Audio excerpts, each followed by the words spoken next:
भगवंताच्या कृपेनं उपलब्धही झाले.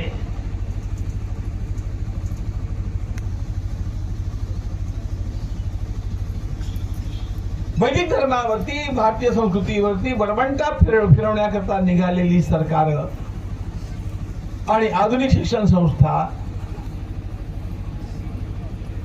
त्यांची पर्वा न करता ज्या प्रकारे क्रांतिकारकांनी इंग्रजांच्या विरुद्ध लढा दिला, त्या प्रकारे सांस्कृतिक आक्रमणाच्या विरुद्ध लढा देणाऱ्या ज्या काही संस्था आहेत ना, त्यांची नावं वेदविद्यालय अशा प्रकारची. आणि त्यामध्ये दुर्गा वेद विद्यालयाचं तर अप्रूप आहे. त्यांनी पुराणांचंही संरक्षण केलं. आणि म्हणून मला या संस्थेबद्दल अत्यंत आदर आहे. मला शास्त्रीजींच्या बद्दल अत्यंत आदर आहे. कारण माझ्या मनात सारखा एक विचार असतो, माझी या जातीचे भेटो मज कोणी. जात म्हणजे कळलं ना तुम्हाला? महाराष्ट्रामध्ये जात हा एक फार ज्वलंत विषय आहे बिंडोक लोकांच्या करता.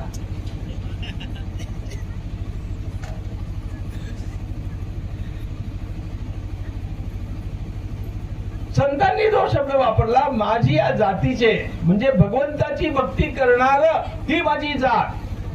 भगवंताची भक्ती करणारा जो कोणी ज्या ठिकाणी असेल तो माझा आहे, माझ्या जातीचा आहे, हा व्यापक विचार. महर्षी वेदव्यास प्रतिष्ठानची स्थापना ज्या दिवशी झाली, 21 फेब्रुवारी 1990 या दिवशी, त्या दिवशी मी ज्या गोष्टी सांगितल्या त्यातली पहिली एक गोष्ट सांगून ठेवतो. मी म्हटलं, माझ्या संस्थेला कधी कंपाऊंड नसणार. कंपाऊंड नसणार याचा अर्थ काय आहे? म्हणजे आमच्या बिल्डिंगला कंपाऊंड नाही असं नाही, बरं का. बिल्डिंगांना कंपाऊंड आहे, पण आमच्या मनाला कंपाऊंड नाही आहे. वेदांचं काम, शास्त्रांच्या रक्षणाचं काम, संस्कृत भाषेच्या रक्षणाचं काम, पुराण संरक्षणाचं काम, जो कोणी ज्या ठिकाणी करेल ते काम आपलं आहे, अशा प्रकारची आमची वृत्ती आहे. त्यामुळे ही सगळी कामं मला माझीच कामं वाटतात.